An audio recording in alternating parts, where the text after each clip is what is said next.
Hello champions, कैसे हो आप सभी। आशा करता हूं आप सभी बहुत अच्छे होंगे। और दोस्तों, आज से हम सभी आपके लिए हेड कांस्टेबल का जो आपका एग्जाम होने वाला है, हेड कांस्टेबल का हो या एएसआई का एग्जाम हो, उसके लिए हम आज से चैंपियन सीरीज की शुरुआत करने जा रहे हैं। इस सीरीज में हम क्या करने वाले हैं उसके ऊपर पहले बात कर लेते हैं। इस सीरीज में दोस्तों हम वो क्वेश्चंस हम पढ़ने वाले हैं, उस टाइप को हम पढ़ने वाले हैं जो आपके पेपर में आ रही होगी, आपके हेड कांस्टेबल एएसआई के पेपर में आ रही होगी। तो उन टाइप को पढ़ेंगे कि उस टाइप के क्वेश्चंस आपके पेपर में आएंगे ही आएंगे, ठीक है। और आज जो हम पढ़ने वाले हैं वो होने वाला है अनुपात और समानुपात से क्वेश्चंस। डेली अलग टॉपिक से क्वेश्चंस होंगे ताकि आपका मैथ में कोई भी दिक्कत ना हो, मैथ में आपको कोई भी प्रॉब्लम ना हो। तो सारी टाइप आपको देखना है। देखिए, अगर आपको नहीं देखना तो अभी इस वीडियो को छोड़ के चले जाइए, और अगर आपको देखना है, सभी टाइप को समझना है, तो आपको इस वीडियो को पूरा देखना है। देखिए, मैं पहले ही बता देता हूं, जिसको नहीं देखना अभी छोड़ के चले जाइए, कोई फर्क नहीं पड़ता, ना आपको फर्क पड़ेगा ना हमें फर्क पड़ेगा, ठीक है। लेकिन अगर आपको पढ़ना है, आपको रियलिटी में इस चैंपियन सीरीज का हिस्सा बनना है, तो आपको लास्ट तक वीडियो को जरूर देखना है। तो चलिए शुरुआत कर लेते हैं। देखिए, हर एक क्वेश्चन के साथ मैं बताते हुए चलूंगा कि पेपर में किस टाइप से आएगा, किस तरीके से आएगा, सारी चीजें हम यहां पर डिस्कस आपके लिए कर रहे होंगे। तो देखिए, सबसे पहले आ जाते हैं हम यहां पर। देखिए, पहला क्वेश्चन है। अब ये क्वेश्चन मैंने क्यों सिलेक्ट किया मैं आपको बता देता हूं। देखिए, यहां पर आपको सिर्फ ये एक टाइप का लग रहा होगा, लेकिन इस क्वेश्चन में दो क्वेश्चन हैं और ये दोनों अलग अलग तरीके से आपके पेपर में पूछे जाते हैं, और कभी कभी कंबाइन भी पूछ लिया जाता है। तो इसलिए मैंने कंबाइन वाला ले लिया है ताकि दोनों चीजें आपको समझा सकूं, जब पेपर में जो भी टाइप का है आप उसको आसानी से कर सको। देखिए, पहला क्या है कि 1.8 और 3.2 के बीच मध्य अनुपात यानी मीन प्रोपोर्शनल आपको बताना है। तो पहले सबसे पहले मध्य अनुपात निकालना आपको पता होगा, तभी आप इसको सोल्व कर पाओगे। तो मध्य अनुपात निकालने के लिए मैंने क्या फॉर्मूला बताया हुआ है उसके ऊपर बात कर लेते हैं, ठीक है। इसके लिए मैंने आपको क्या बताया था कि अगर जब भी आपको मध्य अनुपाती निकालना हो, मध्य अनुपात निकालना हो, तो उसके लिए आपको क्या करना होगा, उसका फॉर्मूला है आपका रूट में, ठीक है। उसका रूट a इंटू बी, ये फॉर्मूला होता है, यानी कि पहली संख्या गुना दूसरी संख्या, ये आपका फॉर्मूला हो गया। अब रखो रूट में, अगर हम यहां पर लिखेंगे 1.8 गुना में 3.2, 3.2। अब इसको गुना करेंगे। देखिए, गुना करने की सिंपल ट्रिक क्या है कि 32 को 18 से गुना कर लो, लेकिन वो आपको करोगे तो काफी समय लग जाएगा। तो यहां पर अगर मान लो 20 होता, तो 32 को अगर 20 से गुना करते तो कितना आता, 640 आता। लेकिन दो बार ज्यादा गुना किया 32 को, तो 64 उसमें कम कर देंगे। 640 में 64 कम करेंगे तो 40 तो हट जाएगा। अब 600 में से 24 कम करना है, तो 600 में से 24 कम करेंगे तो कितना बच जाएगा आपका, 576 आ जाएगा। और एक दशमलव इधर से, एक दशमलव इधर से, तो दो के बाद दशमलव आपका लग जाएगा। क्या ये बात सभी को समझ में आ गई? जब आपको इतनी बात समझ में आ गई तो आपको पता होगा कि 576 किसका रूट होता है। तो ये आप लिख दोगे 24 का होता है, तो 2.4 आपका यहां से आ गया, यानी कि आपका मध्य अनुपाती निकल के आ गया है। मध्य अनुपाती निकल के आ गया, मध्य अनुपात आपका निकल के आ गया, और वो कितना आया है, 2.4। जिसको समझ में नहीं आया फिर से देख लो कि पहली संख्या गुना दूसरी संख्या आपको करनी है, और मैंने अच्छे लेवल का ले लिया स्टार्टिंग में कि अगर दशमलव में भी आ जाए तब आपको कैसे करना है। तो इसको आप सोल्व करोगे, आपका निकल जाएगा। अब देखिए, इस क्वेश्चन में आगे क्या बोला गया है। आगे बोला गया है कि 5 और 3 के तृतीय अनुपात में अंतर ज्ञात कीजिए। तो आपसे पेपर में तृतीय अनुपाती भी पूछ सकता है, अलग पूछेगा। द्वितीय मध्य अनुपाती आपसे पूछा, आपसे तृतीय अनुपाती भी पूछेगा। तो तृतीय अनुपाती पूछेगा तो उसके लिए क्या फॉर्मूला बताया था, मैंने आपको बताया था कि अगर आपको तृतीय अनुपाती निकालना है तो उसको लिए आपको करना होगा b²/a, यानी कि जो दूसरी संख्या दी हुई होगी उसका स्क्वायर करना है और बटे में आपको पहली संख्या लिखना है। ये मैंने बेसिक से आपको समझाया था। अब कर लो, b², दूसरी संख्या कितनी है 3, तो क्या कर देंगे 3 का स्क्वायर, पहली संख्या कितनी है 5, तो 3 का स्क्वायर 9/5 कितना हो जाएगा, 5 एकम 5, कितना बच गया 4 5 अंठे 40, यानी ये कितना आ गया 1.8 आ गया या 1.8 आप इसको बोल सकते हो। और ये क्या निकल के आ गया, तृतीय अनुपाती निकल के आ गया। ठीक है, लेकिन अब आपसे क्या पूछा है, अंतर पूछा है हमसे, तो अंतर निकाल देंगे, कितना है 2.4 माइनस में 1.8 कितना आ जाएगा 0.6 हो जाएगा। और 0.6 किसमें है, ऑप्शन नंबर 1 में है, तो ऑप्शन नंबर 1 आपका यहां पे करेक्ट आंसर हो जाएगा। जिस भी चैंपियन को नहीं पता है कैसे होता है मध्य अनुपाती कैसे निकालते हैं, द्वितीय अनुपाती कैसे निकालते हैं, तृतीय अनुपाती कैसे निकालते हैं, तो आपने इसका मतलब क्या है, अपनी बेसिक वाली क्लास नहीं देखी। तो जिसने भी बेसिक वाली क्लास नहीं देखी उसका लिंक मैं डिस्क्रिप्शन में डाल दूंगा, उसको जरूर देख लेना, क्योंकि अगर उसको नहीं देखोगे तो आपको पता ही नहीं चलेगा। वैसे तो मैंने यहां पर समझा दिया है कि मध्य अनुपाती कैसे निकालते हैं, तृतीय अनुपाती कैसे निकालते हैं, लेकिन उस क्लास में मैंने बिल्कुल बेसिक से जो भी पूछा जा सकता है सब कुछ बताया हुआ है, तो आपको उस क्लास को देखना जरूरी है। तो उस क्लास को इस वीडियो के बाद देख लेना, ठीक है। अभी इस क्लास को पूरा देखना, मैंने स्टार्टिंग में बोला था या तो देखो मत, देख रहे हो तो पूरी देखो, तभी फायदा मिलेगा। 100% फायदा कभी मिलेगा अगर स्टार्टिंग से लास्ट तक देखते हो। और उसके बाद जिसको ये समझ में नहीं आता, बिल्कुल बेसिक चीजें नहीं पता, उसके लिए बेसिक क्लास का लिंक डिस्क्रिप्शन में है, अनुपात और समानुपात का सब कुछ दिया हुआ है, उसमें सब कुछ करवाया हुआ है। देखो अगली टाइप है जो आपके पेपर में आपसे पूछी जाएगी। अगला क्वेश्चन है ये जो आपके पेपर में आएगा, क्या है कि दो संख्याएं ए और बी का अनुपात आपको दिया हुआ है 5:8 और ए और बी प्रत्येक में 5 जोड़ा जाता है तो अनुपात ये हो जाता है, तो ए और बी में अंतर ज्ञात कीजिए। देखिए तरीके मैं इसके बहुत सारे आपको बता सकता हूं, बहुत सारी इसकी ट्रिक्स भी आपको बता सकता हूं, लेकिन देखिए ये एक ऐसा क्वेश्चन है जो लैंग्वेज को बदलकर बार बार आपसे रिपीट होता है, एग्जाम्स में रिपीट होता है, तो इसलिए मैं आपको इसकी बिल्कुल बेसिक ट्रिक आपको बताऊंगा, जो बिल्कुल बेसिक तरीका है, ट्रिक नहीं तरीका है, जो कॉन्सेप्ट है वो आपको समझा दूंगा। फिर ये चाहे लैंग्वेज को कैसे भी घुमा के दे दे, आपके दिमाग में सेट रहेगा और आप पेपर में उसको सोल्व कर रहे होगे। देखो क्या है, ए और बी का अनुपात कितना दिया हुआ 5:8, ए और बी का कितना दिया हुआ है 5:8 दिया हुआ है, और उसके बाद बोला कि उसमें 5 जोड़ा गया, तो हम इसको क्या मान सकते हैं, अनुपात को 5x और 8x मान सकते हैं। यानी पहली संख्या ये 5x होगी, ये 8x होगी, और उनमें जोड़ा गया है, तो कर दो 5x प्लस कितना जोड़ा गया प्रत्येक में, प्रत्येक का मतलब है कि जो भी संख्या दी हुई है, जितनी भी संख्याएं दी हुई है हर किसी में जोड़ा गया है, तो 5 जोड़ा गया, 5x में 5 जोड़ा गया।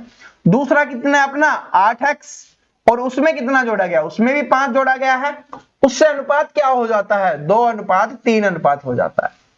जब ऐसे आ जाए कैसे क्या करते हैं, क्रॉस मल्टीप्लाई करते हैं, यानी नीचे वाले को ऊपर वाले से गुना कर देंगे, ऊपर वाले को नीचे वाले से गुना कर देंगे। कर दीजिए कितना हो जाएगा 5 दिए 15x प्लस में 15 हो गया यहां पे, और इधर क्या हो जाएगा 16x प्लस में 10 हो गया। x वाला इधर रख लेंगे तो 16x है, इसको उधर लेके जाएंगे बराबर के दूसरी तरफ जाएगा, माइनस का हो जाएगा तो 15x हो गया, बराबर में 10 है और उधर जाएगा तो माइनस का हो जाएगा कितना 15 हो जाएगा। ठीक है, इतना बात सभी को समझ में आ गया। माइनस का है ना, ये बिल्कुल माइनस का है, तो हमने क्या किया, सॉरी ये हमने यहां पर देखिए क्या है कि ये 16x इधर रखा हमने और 15x को उधर लेके गए, लेकिन ये 15 इधर आपका बचा हुआ है ना बराबर के दूसरी तरफ, तो 15 बचा हुआ है, 10 को इधर लेके आएंगे तो माइनस का 10 हो जाएगा। ऐसे लिखना है अपने को। यहां से कितना आ गया 16x में से 15x गया, कितना बचा x बचा, इधर से कितना बचा 15 में से 10 गया 5, यानी x का मान आपके पास निकल के आ गया। अब आपसे पूछा है कि a और b का अंतर ज्ञात कीजिए, तो a कितना था आपका 5x, x का मान कितना 5, तो 5 गुना 5 कर देंगे तो क्या हो जाएगा 25 हो जाएगा आपका a। अब b निकाल लेंगे, x का मान 5 है और यहां पर 8x था, तो क्या कर देंगे 8 गुना 5 कितना आ गया 40। अब पूछा क्या गया है, अंतर पूछा गया है, अंतर पूछा जाएगा अंतर निकाल देंगे, जोड़ पूछा जाएगा जोड़ निकाल देंगे, और जोड़ को ही योग बोलते हैं। कभी कभी आपसे योग भी पूछ लेता है, दोनों का मतलब एक होता है, तो योग पूछेगा योग निकाल देंगे, गुणनफल पूछेगा या गुणा पूछेगा गुणा निकाल देंगे। अब अंतर कीजिए, तो 40 में से 25 गया, कितना बचा? 15 बचा, जो किस में है? ऑप्शन नंबर बी में। बिल्कुल बेसिक से अच्छे लेवल से मैंने आपको समझा दिया, अब आपको कोई दिक्कत नहीं होगी, इस टाइप का क्वेश्चन आपके पेपर में आएगा। ठीक है, बात समझ में आ गया कैसे क्या किया? बस इसको ध्यान रखने लेना, क्रॉस मल्टीप्लाई करना है और बराबर के दूसरी तरफ जाते हैं तो निशान चेंज हो जाते हैं, जो चिन्ह होते हैं वो चेंज हो जाते हैं, प्लस वाला माइनस, माइनस वाला प्लस, बस। और जोड़ घटा गुना करनी है वो तो आप आसानी से कर सकते हो। अब कुछ भी पूछे, इसमें अंतर पूछा अंतर निकाल दिया, योग पूछता योग निकाल देते, गुणनफल पूछता गुणनफल निकाल देते, जो भी हमसे पूछेगा हम उसका आंसर निकाल देंगे। ठीक है, आपसे ए का मान भी पूछ सकता है, बी का मान भी पूछ सकता है, कुछ भी पूछे, लेकिन जब सॉल्यूशन निकल गया तब कुछ भी पूछ सकता है, इसलिए मैंने आपको बिल्कुल बेसिक बता दिया है। अब ये वाला क्वेश्चन देखिए, हो सकता है आप में से कुछ स्टूडेंट को ये वाला क्वेश्चन बहुत इजी लग रहा हो, और लग नहीं रहा है, बिल्कुल ही इजी है।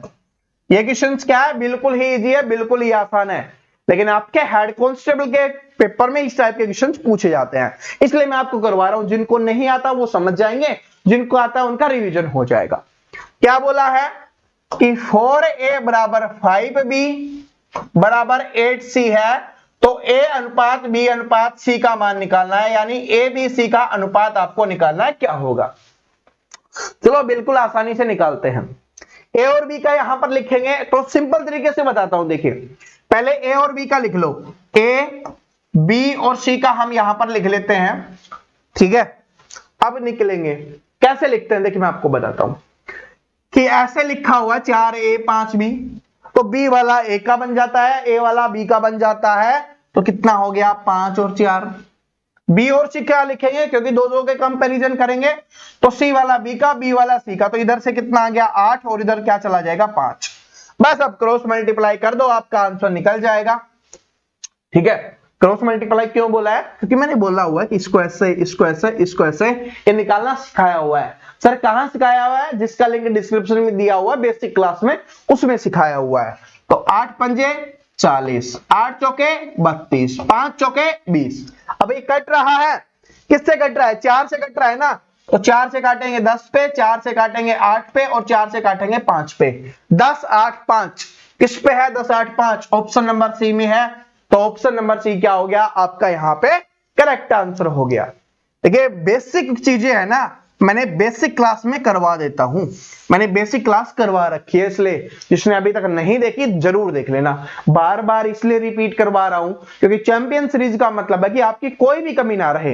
इसमें मैं आपको टाइप सिखा देता हूं कि किस किस टाइप के क्वेश्चंस आपके पेपर में आते हैं, लेकिन उसमें बेसिक से समझा रखा है। जो बेसिक क्लास है, जिसको हम जीरो टू हीरो बोलते हैं, उस क्लास में मैंने समझाया हुआ है, और इसके लिए तो स्पेशली 2-2 क्लास करवाई हुई है मैंने।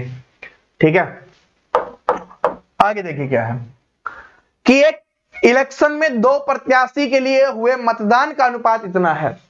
तो अगर आपने पेपर देखा होगा, प्रीवियस ईयर पेपर निकाले होंगे, या उससे रिलेटेड प्रैक्टिस सेट वगैरह कुछ भी किया होगा, तो आपको पता होगा कि अनुपात और समानुपात में मतदाता या जो वोट है, उनसे क्वेश्चंस आपके पेपर में जरूर आते हैं। अब इसको समझिए, क्या है कि एक इलेक्शन में 2 प्रत्याशी हैं और उनका अनुपात कितना है? 4:9 दिया गया है। कितना दिया गया है? 4:9 दिया गया है। और इस टाइप के क्वेश्चंस आपके प्रतिशत में भी पूछ सकता है आपसे। ठीक है, तो 4:9 है। विजयी प्रत्याशी को इतने मतदान प्राप्त हुए, तो विजयी कौन होगा? जिसको ज्यादा मत मिले होंगे, तो अनुपात जिसका ज्यादा उसका ये। तो 9 अनुपात का मान आपको दे दिया गया 98, 43 और 21। अब आपसे पूछा गया है तो डाले गए मतों की संख्या ज्ञात कीजिए। डाले गए कुल मत कितने थे? 9 अनुपात ये, 4 अनुपात ये, यानी 13 अनुपात का मान निकालना है। जब आपको पता है कि 9 अनुपात बराबर ये है 98, 43, 21, तो क्या 1 अनुपात का मान निकालेंगे बटे में 9, 13 अनुपात का मान निकालेंगे गुना में 13। बस कुछ नहीं करना, कैलकुलेशन करनी है, और कैलकुलेशन करके मैं आपका टाइम वेस्ट नहीं करना चाहता। ये आप करोगे तो आपकी स्पीड इंक्रीज होगी। बस कुछ नहीं करना, इसमें गुना करना है, इसको काटो और गुना करो। ठीक है, ये है 13, 13 है, क्योंकि 13 है ना, 13 का मान आपको निकालना है, 13 अनुपात का मान कितना होगा। और मैं देखता हूं कितने स्टूडेंट इसका आंसर कमेंट करते हैं। देखिए हार्ड नहीं है, बिल्कुल ही इजी कैलकुलेशन है। थोड़ी बड़ी लग रही है तभी तो छोटा है आपके ऊपर, छोटी होती तो मैं ही कर देता। क्यों? क्योंकि जब आप खुद करोगे ना तो आपको पता चलेगा कि हाँ हमने कुछ किया है, करके देखो। ठीक है, पर बहुत ज्यादा हार्ड नहीं है। देखिए कैलकुलेटर का यूज नहीं करना, अगर फोन से देख रहे हो कहीं कैलकुलेटर से आंसर निकाल के या कर रहे हो तो उससे अच्छा करना ही मत। ठीक है, पता तो चल गया कैसे करना है, पेपर में कर लेना, कोई दिक्कत नहीं है, लेकिन अगर यहां पर प्रैक्टिस कर लोगे तो बहुत अच्छा हो जाएगा आपके लिए, तो इसलिए बोला है मैंने। अब अगला क्वेश्चन देखिए क्या है, ये वाला क्वेश्चन भी आपके अनुपात में पूछा जाता है, आप सभी को पता होगा कि ए और बी की आय का अनुपात इतना दिया गया है, उनके व्यय का अनुपात इतना दिया गया है, और ए और बी को क्रमशः 9,000 रुपए और 11,500 रुपए की बचत करते हैं, तो बी का व्यय ज्ञात कीजिए, बी का खर्चा ज्ञात कीजिए। तो सिंपल सी बात है, उनके आय दिया हुआ है और व्यय दिया हुआ है, तो क्या नहीं निकाल सकते? बिल्कुल निकाल सकते हैं। ए और बी का लिखा गया है, ए और बी की आय कितनी है? 6 और 11 है। ठीक है, ये आय का हो गया। व्यय का कितना दिया हुआ है? व्यय का है आपका 1:2। तो चलो लिखते हैं कि भाई आय में से व्यय, व्यय का मतलब होता है खर्चा। अगर भाई जितनी आपकी आय है यानी जितना आप कमाते हो उसमें से आपका खर्चा घटा देंगे तो आपकी बचत आ जाएगी, और बचत आपको पहले ही दी गई है कि कितनी बचत करते हैं ये। तो चलो कर देते हैं, इसको क्या करेंगे? 6x माइनस में ये तो क्या होगी इसके आय, उसमें से इसका व्यय कम कर देंगे, वो कितना है? y 1y। ठीक है, और 1 लिखने की आवश्यकता नहीं होती है, एक होता है तो, इसलिए इसको हटा देते हैं, या रखो तो रख लो, कोई दिक्कत नहीं है। कितनी हो जाती है? 9,000 रुपए। ठीक है, 9,000 रुपए दिया गया है। दूसरा कितना है? 11x माइनस का 2 है तो 2y बराबर कितना हो जाता है? 11,500 रुपए। अब मैंने इसको लिखा तो अब कुछ स्टूडेंट सोच रहे होंगे तो बहुत बड़ा बन जाएगा, नहीं। अब इसमें या तो x को बराबर कर लो या y को बराबर कर लो, आपका आंसर बहुत जल्दी निकल जाएगा। x को बराबर करोगे तो इसको 6 से गुना कर दो, उसको 11 से गुना कर दो। y को बराबर करोगे तो कुछ नहीं करना, सिर्फ ऊपर वाले को 2 से गुना कर दो, आपका निकल जाएगा। ठीक है, ऐसे करना पड़ेगा आपको। तो अब आपके, क्योंकि ऊपर वाले को 2 से गुना कर देंगे, इसको 1 से गुना कर देंगे, बात बन जाएगी, और 1 से गुना करने की आवश्यकता ही नहीं होती। तो इसको गुना करेंगे तो कितना आ जाएगा? 2 से गुना करेंगे तो कितना आ जाएगा? ये 12x हो जाएगा। ठीक है, माइनस का 2y हो गया, और बराबर कितना हो गया? ये 9 दूनी 18,000 हो गया। माइनस के 2y से 2y कैंसिल हो गया। बात समझ रहे हो कि यहां पर क्यों? क्योंकि निशान चेंज हो जाते हैं, तो ये माइनस का बन जाएगा, ये प्लस का बन जाएगा, ये माइनस का बन जाएगा। अब क्या हो गया? इससे ये कैंसिल हो गया, क्योंकि माइनस के से प्लस का कैंसिल हो गया, इधर से बच जाएगा कि 12x में से 11x गया तो कितना बचा? x बराबर में, ये तो कैंसिल हो गया ही। अब 18,000 में से 11,500 काट लो, निकालेंगे तो कितना आ जाएगा? 12,000 निकालते तो 6,000 बचता, और 500 कम है तो 6,500 बच जाएगा। x का मान आ गया आपका 6,500। अब क्या निकालना है? b का व्यय निकालना है, खर्चा निकालना है। तो x का मान है, किसी में भी रखोगे y का मान निकल जाएगा। यहां पर रखो, किसमें? अगर इसमें रख लेते हैं हम, चलो इसमें रखते हैं, तो क्या करेंगे? मैं यहां पर लिख देता हूं, चलो इसको हटा देते हैं, अब इसकी आवश्यकता हमें नहीं पड़ने वाली। ठीक है, अब इसको x का मान रखते हैं। इसमें अगर x का मान रखेंगे तो 6 से गुना करेंगे तो 0 0 6 पंजे 30, 3 6 36 और 3 39,000 हो गया, और माइनस का y बराबर 9,000 है। ठीक है, 9,000 को इधर ले आते हैं, y को उधर ले जाएंगे, तो y को उधर लेके जाएंगे तो क्या हो जाएगा? प्लस का, और 9,000 को इधर लेके आएंगे तो माइनस का, तो इधर y हो गया प्लस का, इधर माइनस का, क्या हो गया? 9,000 हो गया। y का मान कितना निकल के आ गया? इसमें से ये गया तो कितना बचा? 30,000 रुपए। कितना आ गया भाई? 30,000 आ गया। y का मान कितना आ गया? 30,000 आ गया। y का मान कितना आ गया? 30,000। अब निकालना क्या है? अब आपको बताना है कि b का व्यय कितना है। b का व्यय कितने अनुपात है? 2 अनुपात, यानी कितना माना था हमने? 2y माना था। 1y का मान कितना है? 30,000 है, तो 2y का मान कितना हो जाएगा? बिना गुना किए आपको पता चल जाएगा, 60,000 हो जाएगा, जो ऑप्शन नंबर ए में दिया हुआ है। ठीक है, अब ऐसा नहीं कि इसमें रख के देखो, इसमें रख के देखोगे तो भी सेम आंसर आएगा, यानी y का मान सेम आने वाला है, कितना 30,000 आपका आने वाला है। ठीक है, x का मान जिसमें भी रखोगे या इसमें निकालोगे तो x का मान भी यही रहेगा, और इसमें रखोगे किसी में भी रख लो, आपके ऊपर डिपेंड करता है। क्या बात समझ में आ गया? बस कैसे करना है, आंसर कैसे निकालना है, समझ में आ गया ना? बस इस बात का याद रख लेना। मैं आपको बता देता हूं कि आय क्या होती है। आय होती है आपकी व्यय, या जिसको आप खर्चा बोलते हो, या कभी कभी खर्चा भी लिख के दे देता है। ठीक है, आय होती है व्यय प्लस में आपका जो बचत होती है वो।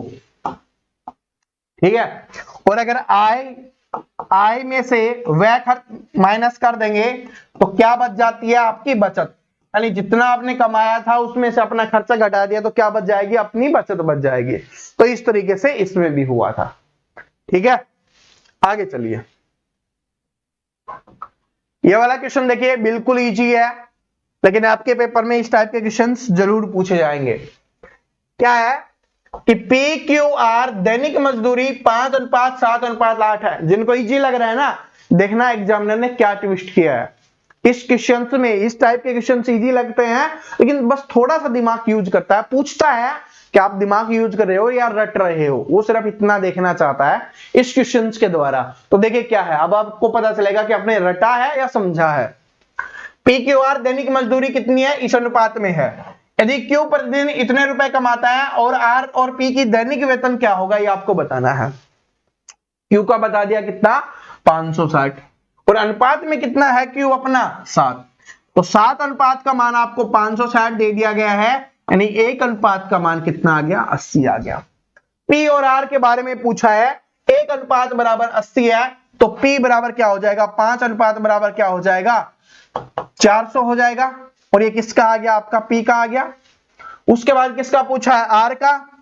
R कितने अनुपात है? 8 अनुपात है, और गुना में 80 कर देंगे तो कितना आ जाएगा? 640।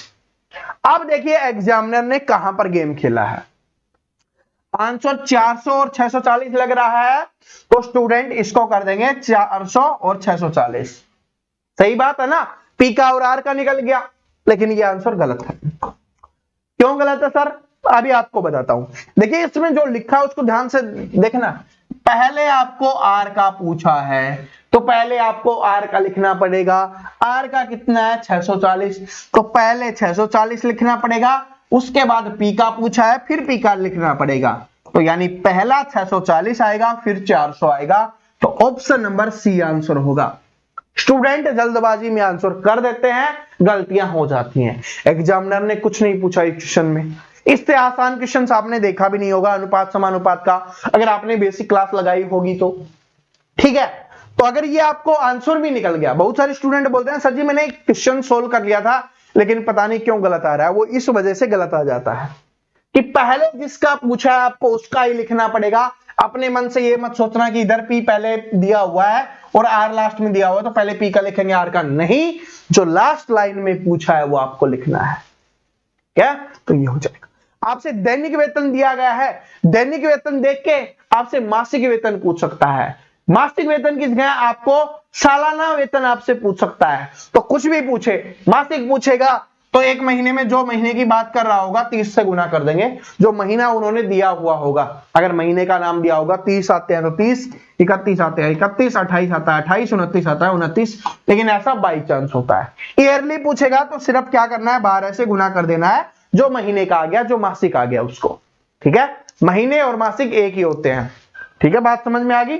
ओके, चलो अगली टाइप पे चलते हैं, जो आपके पेपर में आपसे पूछी जा सकती है। और वो क्या टाइप है कि एक स्कूल में लड़कों और लड़कियों की संख्या का अनुपात इतना दिया हुआ है, यदि स्कूल में कुल विद्यार्थियों की संख्या इतनी है तो लड़कियों की संख्या ज्ञात कीजिए। बिल्कुल आसान है, लेकिन मैं सिर्फ ये टाइप समझाना चाह रहा था कि लड़कों और लड़कियों से क्वेश्चंस आते हैं। अनुपात और समानुपात की जो अपनी मैराथन क्लास है ना, उसको देखो, उसमें सारे टाइप आपके लिए कवर करवाए हुए हैं, बिल्कुल बेसिक से 0 to हीरो वाले में। ठीक है, लिंक डिस्क्रिप्शन में आपको मिलेगा। देखिए क्या है कि एक स्कूल में लड़कों और लड़कियों की संख्या का अनुपात इतना दिया गया है और स्कूल में कुल विद्यार्थियों की संख्या इतनी है। तो और यहां पर देखेंगे तो कुल विद्यार्थियों की संख्या कितनी है? 6 और 7 13। तो 13 अनुपात का मान कितना दिया हुआ है 32:9, तो ये 13 का हो जाएगा। अब पूछा किससे किसका है, तो लड़कियों की संख्या ज्ञात कीजिए। तो लड़कियां किस अनुपात में है, 7 अनुपात में है, तो 7 का मान निकाल दो। इसको गुना करो और 7 का मान निकाल देते हैं। 13 से काटेंगे तो 13 दूनी 26, ठीक है, कितना बच गया 6, 13 पंजे 65, 13 3 39, बस गुना कर दो, लास्ट में एक होना चाहिए, इसमें है, तो ऑप्शन नंबर डी आपका आंसर हो जाएगा। ठीक है, क्योंकि 7 की 21 होगा, इकाई का अंक 1 आएगा, तो ऑप्शन नंबर डी क्या हो जाएगा आपका यहाँ पे करेक्ट आंसर हो जाएगा। आगे चलिए, ये वाला देखिए क्या है, बस ये लास्ट है। इस टाइप का क्वेश्चंस अनुपात और समानुपात से जो भी आपसे पूछे जा सकते हैं, जिस टाइप के सारे यहां पर क्लियर हो रहे होंगे, तो इसको अच्छे से देख लेना जिसने नहीं देखा। देखिए एसएससी सीजीएल में भी पूछा गया था अभी लेटेस्ट 2020 में ही, कि 990 रुपए की राशि एबीसी में इस अनुपात में बांटी गई, 3 अनुपात 4 अनुपात 2 के अनुपात में बांटी गई है, तो बी को कितनी राशि मिलेगी। सिंपली बात है भाई, इन सभी को जोड़ देंगे, 4 3 7 और 2 9, यानी 9 अनुपात का मान कितना है आपका 990 रुपए, तो 1 अनुपात का मान कितना हो जाएगा 110 रुपए। आपसे पूछा है बी को कितना मिलेगा, और बी कितने अनुपात है 4 अनुपात है, तो इसको 4 से गुना कर दो, 11 चौके 44 होता है, एक जीरो और लगा दो, 440 रुपए हो जाएगा। तो ऑप्शन नंबर डी आपका यहाँ पे करेक्ट आंसर हो जाएगा। तो दोस्तों आशा करता हूं ये वीडियो पसंद आया होगा। पसंद आया वीडियो को लाइक करना, अपने सभी दोस्तों के साथ शेयर करना जो भी हेड कांस्टेबल एएसआई की तैयारी कर रहे हैं।